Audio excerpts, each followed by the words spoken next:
மக்களால் தேர்ந்தெடுக்கப்பட்ட மாநில அரசுகளை மத்திய அரசு மற்றும் தேர்தல் ஆணையம் அச்சுறுத்தி வருவதாக திமுக எம்பி கனிமொழி தெரிவித்துள்ளார்.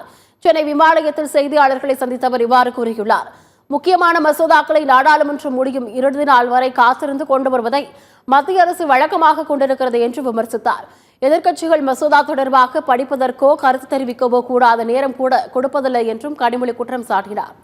சில முக்கியமான மசோதாக்களை தொடர்ந்து பிஜேபி அரசு, ஒன்றிய அரசாங்கம் தொடர்ந்து இறுதி நாள் வரை காத்திருந்து கொண்டு வருவதை வழக்கமாக கொண்டிருக்கிறார்கள்.